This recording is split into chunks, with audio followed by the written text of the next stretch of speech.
नमस्कार, आरआरसी नेटवर्कच्या ताज्या बातमीपत्रात आपले स्वागत। अशा आहेत आजच्या प्रमुख घडामोडी। हेडलाइन्स प्रस्तुत करता Marcus the readymade multibrand showroom. सर्वोत्तम quality, fresh stock, latest designs, reasonable rate. LRT college road, Raghuvanshi Mangal कार्यालयाच्या बाजूला, अकोला। मतमोजणीचे ठिकाण बदलले, खासदार बदलणार का? मतमोजणीचा पहिला व्हिडिओ आरआरसी न्यूजवर। मतमोजणीची प्रशासनाची तयारी झाली पूर्ण, आरआरसी न्यूज दाखविणार विदर्भातील सर्व निकाल लाईव्ह।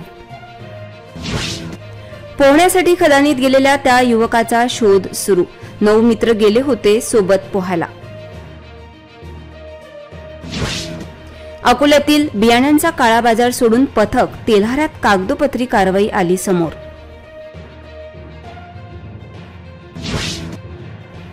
जिद्द असावी तर अशी, 3 मुलांच्या पित्याने केले 10वी पास।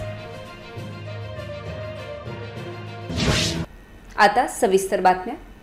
अकोल्यात यंदा पहिल्यांदाच मतमोजणीचे ठिकाण बदलले आहे, त्यामुळे खासदार बदलणार का अशी चर्चा वेगाने पसरली आहे। अकोल्यात खदान येथे यापूर्वी मतमोजणी होत असे, यंदा पहिल्यांदाच MIDC मध्ये वखार महामंडळाच्या गोदामात मतमोजणी होत आहे। सुरेश राठोड यांचा विशेष वृत्तांत। अकोला लोकसभा निवडणुकीचा निकाल तब्बल मतदानाच्या 38 दिवसांनी लागणार आहे। 26 एप्रिल रोजी मतदान झाले। मतमोजणी केंद्राचे सगळ्यात पहिला व्हिडिओ आज आरआरसी तुम्हाला दाखवित आहे।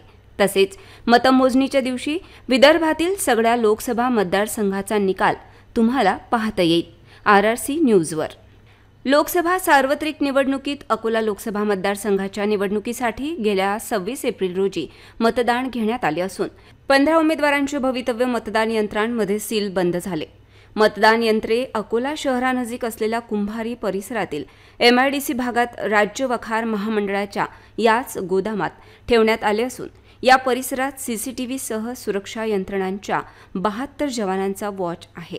त्यामुळे मतदारांनी केलेले मतदान एकदम सुरक्षित असल्याचे वास्तव आहे। या ठिकाणी आजपासून मतमोजणीसाठीची तयारी सुरू झाली आहे। अकोला मतदारसंघात 11,68,366 मतदारांनी मतदानाचा हक्क बजावला होता। प्रमुख उमेदवार भाजपचे अनुप धोत्रे, वंचितचे प्रकाश आंबेडकर तर काँग्रेसचे डॉक्टर अभय पाटील यांच्यात लढत आहे। एकूण 15 उमेदवार रिंगणात असून 16वा नोटाला किती मतदार मतदान करतात याकडे सर्वांचे लक्ष आहे। देशात आणि अकोल्यात 4 जून रोजी होणाऱ्या मतमोजणी संदर्भात जिल्हा प्रशासन तसेच निवडणूक विभागाने जय्यत तयारी सुरू केली असून कोण बाजी मारतो याकडे सर्वांचे लक्ष लागले आहे। लोकसभा निवडणुकीच्या पार्श्वभूमीवर प्रत्येक विधानसभा मतदारसंघनिहाय 14 टेबलवर मतगणना 4 जून रोजी पार पडणार आहे। यंदा विधानसभा मतदारसंघातील मतदान केंद्राच्या संख्येनुसार फेरीची संख्या ठरणार आहे। त्यानुसार अकोला विधानसभा मतदारसंघात 336 मतदान केंद्रे असून मतमोजणीच्या 24 फेरीमध्ये मतमोजणी होईल। बाळापूर विधानसभा मतदारसंघात 340 मतदान केंद्रे असून मतमोजणीच्या 25 फेरी, अकोला पश्चिम मतदारसंघात 307 मतकेंद्रे असून 22 मतदान फेरी, अकोला पूर्व मतदारसंघात 351 मतदान केंद्रानुसार 26 फेरी, मूर्तिजापूर मतदारसंघात 385 मतदान केंद्र असून 28 मतमोजणीच्या फेऱ्या होतील, तर वाशिम जिल्ह्यातील रिसोड मतदारसंघात 337 मतदान केंद्रानुसार 25 मोजणीच्या फेऱ्यानुसार मतमोजणी होणार आहे। मतमोजणी प्रक्रियेकरिता नियुक्त करण्यात आलेल्या सर्व मतमोजणी पर्यवेक्षक, मतमोजणी सहाय्यक व सूक्ष्म निरीक्षकांचे प्रशिक्षण पूर्ण झाले आहे। सध्या मतमोजणी केंद्राची संपूर्ण तयारी अंतिम टप्प्यात असून जिल्हाधिकारी अजित कुंभार, उपजिल्हा निवडणूक अधिकारी महेश परांडेकर व सर्व सहाय्यक निवडणूक निर्णय अधिकाऱ्यांनी मतमोजणी केंद्राला भेट देऊन व्यवस्थेची पाहणी केली। मतमोजणीच्या ठिकाणी जिल्हा पोलीस अधीक्षकांद्वारे त्रिस्तरीय बंदोबस्तासाठी पोलीस बंदोबस्त उपलब्ध करून देण्यात आला आहे। मतमोजणी केंद्राच्या 100 मीटर अंतरावर कम्युनिकेशन सेंटर स्थापन करण्यात आले असून सर्व या कम्युनिकेशन सेंटरवरूनच सर्व उमेदवाराच्या मतमोजणी प्रतिनिधींना ओळखपत्र वितरित करण्यात येणार आहेत। त्याखेरीज प्रसार माध्यम प्रतिनिधींना वेळोवेळी माहिती मिळण्यासाठी प्रसार माध्यम कक्ष स्थापन करण्यात आला आहे। या ठिकाणी मतमोजणी फेऱ्यानुसार आकडेवारी सर्वप्रथम प्रतिनिधींना प्रसार माध्यम कक्षातच उपलब्ध होणार आहे। Suresh Rathod, RRC news, Akola. अकोला जिल्ह्यात उन्हाचा पारा 46 अंश पार होण्यास सज्ज आहे. रोजच्या उन्हाने जीव कासावीस होत असताना काही युवक खदानीत पोहण्यासाठी गेले. भर उन्हात गारवा मिळावा म्हणून पोहण्यासाठी गेलेल्या 9 मित्रांपैकी एक मुलगा 40 फूट खोल असलेल्या खदानीत बुडाला. त्याचा युद्ध पातळीवर शोध घेणे सुरू आहे. हॉट सिटीचा दर्जा घेत अकोला जिल्ह्याचे नाव सध्या उच्च तापमानात देश पातळीवर आहे. वाढत्या गरमीपासून उपाय म्हणून शहरातील युवक मोठ्या प्रमाणात ग्रामीण भागातील नद्या, तलाव, ओढे याकडे पोहण्याच्या हेतूने वळले. अशाच एका पोहण्याच्या हेतूने आपल्या 9 मित्रांसोबत आलेल्या डाबकी रोड परिसरातील गजानन नगर गल्ली क्रमांक 7 येथील रहिवासी 19 वर्षीय सोनू वानखडे हा युवक खदानीच्या तलावात बुडाला असल्याची घटना आज दुपारी 4 वाजताच्या दरम्यान घडली. शहराजवळील बार्शी टाकळी पोलीस स्टेशन अंतर्गत येणाऱ्या येवता आणि कुंभारी मार्गावरील असलेल्या हिंगणा गावच्या परिसरात असलेल्या खदानीच्या तलावामध्ये सदर युवक बुडला असल्याची ही घटना घडली. पोहण्यासाठी आलेल्या मित्रांना आपला मित्र सोनू दिसला नसून तो तलावात बुडाला असे मित्रांना समजले. यावेळी त्यांनी त्याला शोधण्याचा प्रयत्न केला असता तलावात कुठल्याही परिस्थितीत सापडला नाही. यावेळी MIDC तसेच बार्शी टाकळी पोलीस स्टेशनला या घटनेची माहिती देताच पोलीस यंत्रणा घटनास्थळावर पोहोचली. मात्र 40 फूट खोल पाण्याची पातळी असल्याने शोध कार्यासाठी पिंजर येथील संत गाडगेबाबा बचाव पथकास बोलावण्यात आले असून बुडालेल्या सोनू वानखडे याचा शोध बचाव पथकाच्या माध्यमातून घेणे सुरू आहे. कापसाच्या बियाण्याची कृत्रिम टंचाई करत शेतकऱ्यांची लूट अकोल्यात सुरू आहे. याविषयी अकोला शहरात सर्वाधिक लूट होत असताना केवळ कारवाईचा देखावा निर्माण करण्यासाठी भरारी पथकाने तेल्हाऱ्यात कारवाई केल्याची माहिती प्राप्त झाली आहे. कापसाची बियाणे मार्केट बाहेर नेण्याचा उद्योग कोणाचा, मुख्य डीलर कोण, शेतकऱ्यांना लुबाडणारे कोण याचा शोध लागण्याची गरज आहे. असे असताना बड्या सोडून छोट्या कृषी सेवा केंद्रांवर कारवाईचा देखावा निर्माण केला जात आहे. याविषयी RRCने बातम्या प्रसारित केल्या. कापसाची बियाणे बाजारात मिळत नसल्याने शेतकरी चांगलाच आक्रमक होत आहे. एकीकडे कापसाच्या बियाण्यांमुळे शेतकऱ्यांचे हाल सुरू आहेत. मात्र अकोल्यात बी बियाण्यांचा काळा बाजार सुरू असल्याचा प्रकार समोर येत आहे. कापसाची बियाणे जादा दराने 1400 रुपयांना विक्री करणाऱ्या एका कृषी केंद्रावर कृषी विभागाच्या भरारी पथकाने कारवाई केली. अकोला जिल्ह्यातील तेल्हारा तालुक्यातील आडसूळ येथील मेसर्स अश्विनी ॲग्रो एजन्सी इथल्या केंद्रावर हा प्रकार निदर्शनास आलाय. कृषी अधिकारी भरत चव्हाण यांनी मेसर्स अश्विनी ॲग्रो एजन्सीचे रामराव पोहरे यांच्या विरोधात विविध कलमान्वये तेल्हारा पोलीस स्टेशनला गुन्हा दाखल करण्यात आला आहे. कृषी विभागाच्या मार्गदर्शनानुसार आपण जिल्ह्यामध्ये 7 भरारी पथकाची स्थापना केलेली आहे. त्यानुसार माननीय जिल्हाधिकारी तसेच माननीय जिल्हाधीश कृषी अधिकारी यांच्या मार्गदर्शनामध्ये आम्ही या 7 भरारी पथकांना कारवाईबाबत मार्गदर्शन केलेले आहे, सूचना दिलेल्या आहेत. त्यानुसार काल आमच्या जिल्हास्तरीय भरारी पथकाचे मोहीम अधिकारी तसेच जिल्हा गुणवत्ता नियंत्रण निरीक्षक यांनी तेल्हारा तालुक्यामध्ये तेथील स्थानिक कृषी अधिकारी, पंचायत समिती व क्षेत्रीय कर्मचारी यांच्यासोबत आडसूळ फाटा येथील अश्विनी ॲग्रो एजन्सी या कृषी निविष्ठा विक्रेता तिथं जाऊन तिथं रेड केली.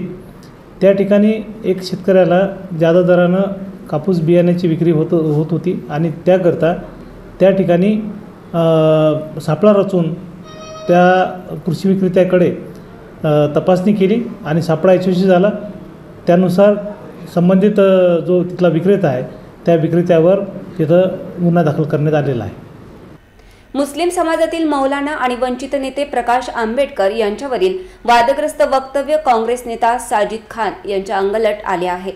या प्रकरणात मंगळवारी अकोल्यातील कोर्टाने साजिद खान पठाण यांचा अटकपूर्व जामीन अर्ज फेटाळला आहे. आज वंचित नेत्यांनी साजिद खान यांना तडीपार करण्याची मागणी केली.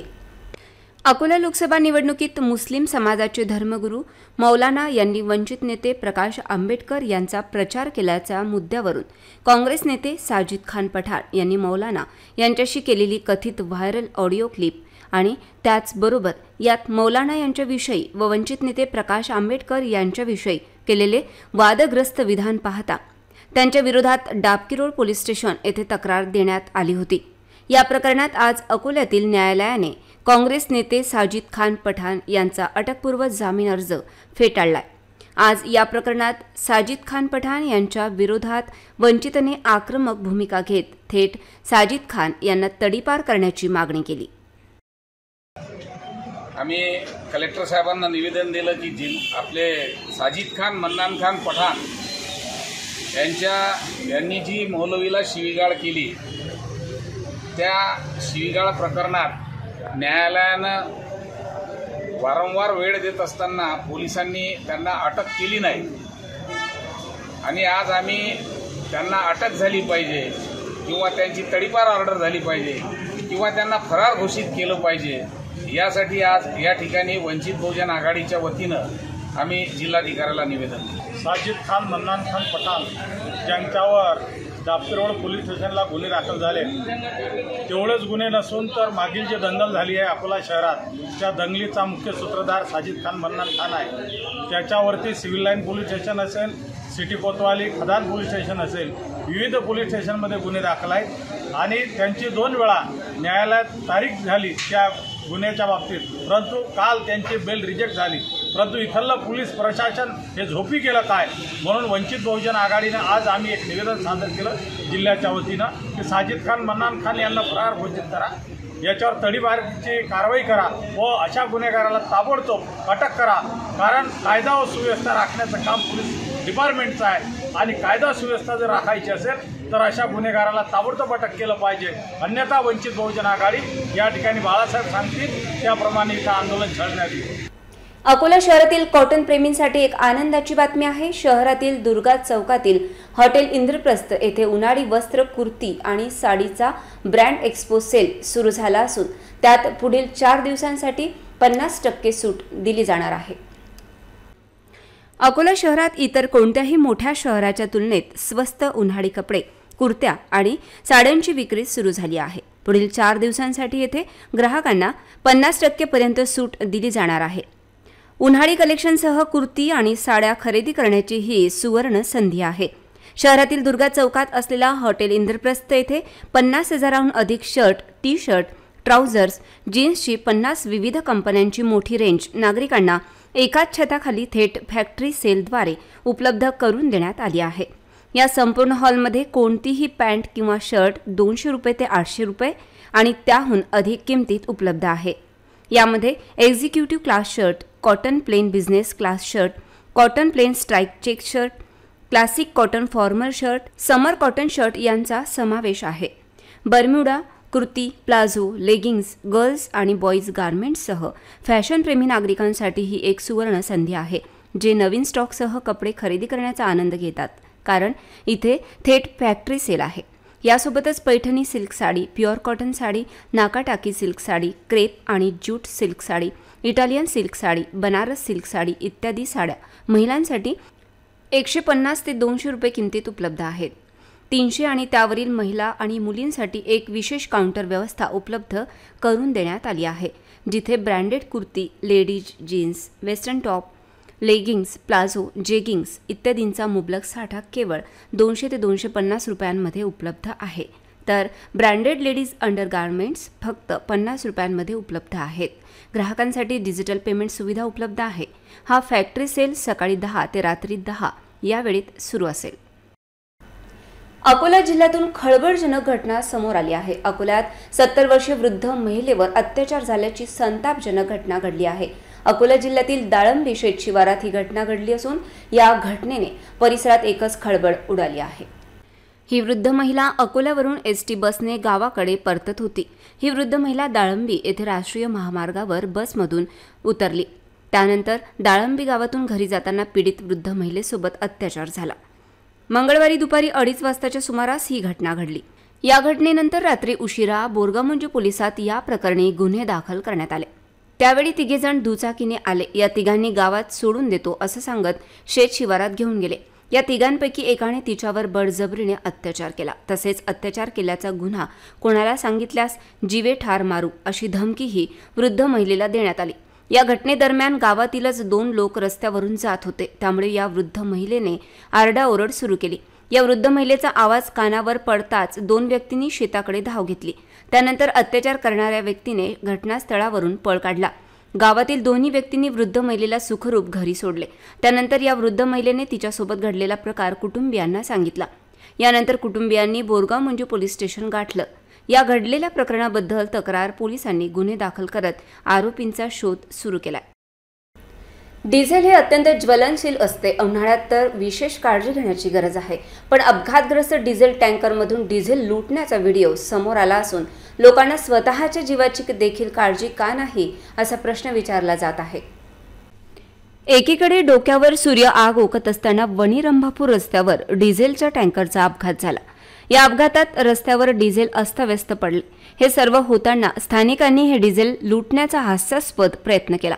अतिशय ज्वलनशील पदार्थ असलेले डिझेलला आग लागली असती तर या लोकांना कोणी वाचविले नसते। लोकांना काय लुटावे याचे भान नसणे हे शिक्षित नसल्याचे उत्तम उदाहरण असून अशा प्रकारे स्वतःच्या जीवाशी खेळ केल्याने यंत्रणा नाहक बदनाम होते। या ठिकाणी अकोला महापालिका अग्निशमन दल पोहोचले असून त्यांनी परिस्थिती आटोक्यात आणली। पण स्थानिकांचे डिझेल लुटीचे हे प्रकरण गंभीर असून सुदैवाने इथे अपघात झाला नाही, अन्यथा मोठी किंमत स्थानिकांना मोजावी लागली असती। जिल्हा परिषदेतील योजनांचा लाभ कोणाला मिळतो हा संशोधनाचा विषय आहे। असे असताना महिला व बाल कल्याण समितीच्या बैठकीत अधिकाऱ्यांना पाठीशी घालण्याचे प्रकार समोर आला आहे। महिला व बाल कल्याण समिती सभेत सभापती रिजवाना परवीन शेख मुख्तार यांनी मागील आर्थिक वर्षात राबविलेल्या योजनांचा आढावा घेतला व यावर्षी राबविण्यात येणार असलेल्या योजनांचे योग्य नियोजन करण्यासंदर्भात आदेशित केले। अंगणवाडी पोषण आहार वाटपाबाबतही सूचना दिल्या। काही लाभार्थ्यांच्या बँक खात्यात अनुदानित रक्कम अद्यापही जमा न झाल्याची बाब सदस्यांनी समिती सभेत मांडली। त्यावेळी ज्या लाभार्थ्यांचे KYC वा आधार लिंक झालेले नसेल अशा लाभार्थ्यांचे पैसे परत आले असल्याचे विभागाने सांगितले। लाभार्थ्यांनी आपल्या बँक खात्याची KYC आणि आधार लिंक करून घ्यावे असे आवाहन करण्यात आले। लाभार्थ्यांच्या खात्यात पैसे का गेले नाही असा प्रश्न अनुत्तरित असून त्याला जबाबदार कोण अशी विचारणा होत आहे। 2 दवाखान्यात काम करून स्वतःची चायनीज गाडी चालवून कुटुंबाचे पालनपोषण करत शिक्षण घेणे कठीण आहे। पण 3 मुलांच्या वडिलांनी अर्धवट शिक्षण पूर्ण करण्याचा घेतलेला ध्यास पाहता त्यांच्या कष्टाची चीज झाल्याचे चित्र आहे। मुकेश ढोके यांचा विशेष वृत्तांत। अकोला शहरातील कृषीनगर यामध्ये राहणाऱ्या गजानन प्रकाश गवई वय 38 यांची घरची परिस्थिती हालाखीची। कामाला गेल्याशिवाय घरची चूल पेटत नव्हती। त्यामुळे गजाननला 9वी पासूनच शिक्षण सोडावे लागले। घरात आई-वडील, पत्नी आणि 3 मुलांच्या कुटुंबाचे पालन पोषण करीत गजाननला संघर्ष करावा लागत आहे। अकोल्यातील 3 मुलांच्या पित्याला 22 वर्षांपूर्वी परिस्थितीमुळे शिक्षण अर्धवट सोडावे लागले होते।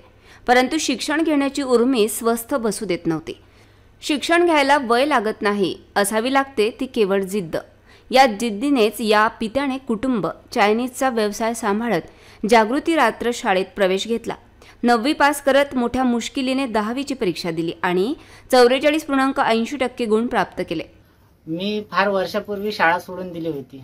त्यावेळेस मला शिक्षणाचं महत्त्व बिलकुलच माहीत नव्हतं की शिक्षण कोणत्या प्रकारे आपल्या कामात येईल पुढे चालून। पण जशी मी शाळा सोडली आणि काम करायला लागलो तसं काम करता करता मला समजलं की जर शिकलो असतो तर आपल्याला एवढी मेहनत करायचं काम पडलं नसतं। मग मला काही वर्षानंतर माझं लग्न झालं तर मला मुली झाल्या। तर मग माझ्या मनात असे विचार येऊ राहिले आपण तर शिकलो नाही, मग आता लेकरांना पण तेच कामं करायला लावायचे का आपण। तर मला माझ्या लेकरांना कामं नाही करायला लावायचे होते, म्हणून मी शाळेत ॲडमिशन घेतलं आणि लेकरांना ट्युशनला पाठवलं किंवा शाळेत त्यांनी काय अभ्यास केला नाही ते मलाही कळलं पाहिजे किंवा मी पण त्यांना चांगलं सांगू शकलो पाहिजे। तुलाच मला फारच असं अभ्यासाच्या बद्दल फारच मी सांगू नाही शकत माझ्या शब्दात की शिक्षण किती। मुले शाळेत जायला लागली तेव्हापासून अभ्यासातील काही गोष्टी मुले वडिलांना विचारायला लागली तेव्हा आपण शिकलेले असतो तर मुलांना काही सांगू शकलो असतो अशी जाणीव गजाननला झाली आणि त्याने अर्धवट राहिलेले शिक्षण पूर्ण जिद्द डोळ्यासमोर ठेवली आणि रात्रशाळेचे मुख्याध्यापक सचिन लोखंडे यांच्या मार्गदर्शनात आणि त्यांनी रात्रशाळेत प्रवेश घेतला। कुटुंब, मुले, 2 हॉस्पिटलमध्ये काम, सायंकाळी चायनीजचा गाडीवरील नाश्त्याचा व्यवसाय असा संघर्ष करून गजाननने वेळ मिळेल तसा अभ्यास केला। मुख्याध्यापक सचिन लोखंडे यांनी त्याचा वर्गातच अभ्यास घेतला जिद्द आणि आत्मविश्वासाने गजाननने गुण मिळवत यश प्राप्त केले. त्याचा हा संघर्ष, शिकण्याची जिद्द खरोखरच सर्वांसाठी प्रेरणादायी आहे. सकाळी 7 ते रात्री 11 वाजेपर्यंत ड्युटीमध्येच असतो. तर सकाळी 7 ते 12 वाजेपर्यंत मला डॉक्टर नरेंद्र सरदेसाई यांच्याकडे काम करावं लागते आणि 12 वाजल्याच्या नंतर डॉक्टर भाग्यश्री देशपांडेकडे कामाला जावं लागते. तर मला असं कामाकामात 2 वाजून जातात. 2च्या नंतर मग मला बाजारात जावं लागते. बाजारात गेल्यावर काही भाजीपाला वगैरे घ्यावं लागते, चायनीजची तयारी करावं लागते. तर 2 ते 4 तर मला बाजारातच लागतात. नंतर मग 5 वाजता मला चायनीजची गाडी उघडावं लागते. मग 5 ते 10 मला तिकडे वाजतात. तर घरी येऊस तर मला 11 होऊन जातात. तर मग 11 वाजताच्या नंतर मी कसाही बसाही वेळ काढून त्याच्यातही अभ्यास करत होतो. आणि सकाळी लवकर उठून 5 वाजता म्हणा किंवा 4 वाजता म्हणा थोडंसं काहीतरी रिवाईज करत होतो की आपण काय अभ्यास केला काय नाही, असं माझी दिनचर्या राहत होती. मी रात्र शाळेत ॲडमिशन घेतलं आणि याच्यात सर्वात जास्त श्रेय माझ्या सरांना जाते, सचिन लोखंडे सरांना. त्यांनी मला जर प्रोत्साहन दिलं नसतं तर मी परीक्षा देऊ शकलो नसतो आणि आज माझं नाव एवढं मोठं झालं नसतं. पुन्हा एक नजर टाकूया आजच्या प्रमुख घडामोडींवर. हेडलाइन्स प्रस्तुत करता Marcus the readymade multibrand showroom. सर्वोत्तम quality, fresh stock, latest designs, reasonable rate. LRT college road, Raghuvanshi Mangal कार्यालयाच्या बाजूला, अकोला. मतमोजणीचे ठिकाण बदलले, खासदार बदलणार का? मतमोजणीचा पहिला व्हिडिओ RRC न्यूजवर. मतमोजणीची प्रशासनाची तयारी झाली पूर्ण, RRC न्यूज दाखविणार विदर्भातील सर्व निकाल लाईव्ह. पोहण्यासाठी खदानीत गेलेल्या त्या युवकाचा शोध सुरू, 9 मित्र गेले होते सोबत पोहायला. अकोल्यातील बियाण्यांचा काळा बाजार सोडून पथक तेल्हारात कागदोपत्री कारवाई आली समोर.